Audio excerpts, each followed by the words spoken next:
IGN says Concord is estimated to have sold only 25,000 units. Here's why analysts think it's failing. Yes, because we totally need professional analysts to break this down for us. You know, the funny thing is their own analysts don't even get the whole situation right. Can you guess what some of these analysts and journalists are leaving out of the equation? That's a rhetorical question, by the way. I'm sure you can.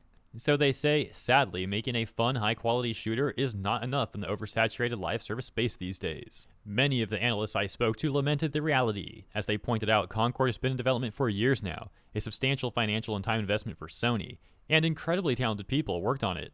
Hey, that sounds familiar. Where have I heard that before? Oh, that's right. It was that one developer who worked on Concord and said that the critics were a bunch of talentless freaks, but that the people who worked on it were insanely talented, and that the game is awesome.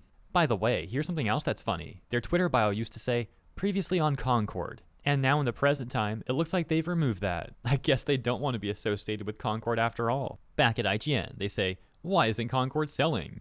Usually when I reach out to analysts for comment on a piece like this, they largely have similar assessments of the big picture but can offer differing perspectives on certain details. In the case of Concord, everyone I spoke to agreed on the reasons it had failed. Concord suffered from poor marketing, a high price point, and most critically, a lack of differentiation in an oversaturated genre. The rest of the article goes on to break those points down, but we really don't need to hear anything further. So they're right about the price point and the lack of differentiation. It's like I said days ago, Concord didn't give himself a good competitive advantage. However, blaming a lack of marketing is a really bad take, because many games out there have had far less marketing than Concord and still became massive success stories. The most important thing, though, are the things that they're not mentioning, the things that they're conveniently leaving out. Most specifically, the character roster. I mean, seriously, some of the most dull and uninspired characters and designs you could have ever possibly imagined. If your entire game is going to be based on the niche of being a hero shooter, you need to make those heroes interesting.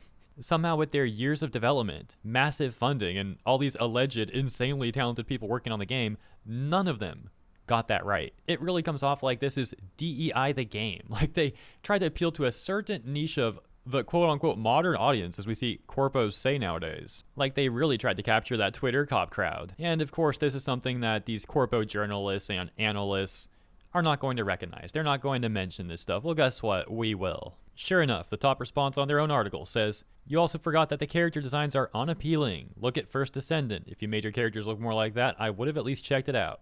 And another top response says, I knew before I even clicked on this article that IGN would refuse to even mention one of the biggest reasons for this flop.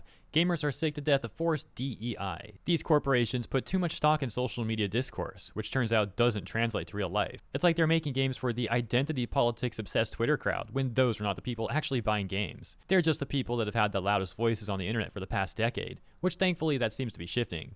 Don't get me wrong, there's nothing wrong with diversity in gaming, but it's obvious when it's just forced pandering, trying to tick as many boxes as possible. If the reasons listed in the article were the true reasons for Concord's failure, please explain to me the huge success of Deadlock, a game that could be considered a type of hero shooter that received essentially zero marketing and already had players that dwarf Concord before the game was even formally announced. What's your expert take on that, IGN? And let's conclude by going back to the news of Concord sales. So if they really only sold 25,000 units at $40 a unit, that's like $1 million in sales.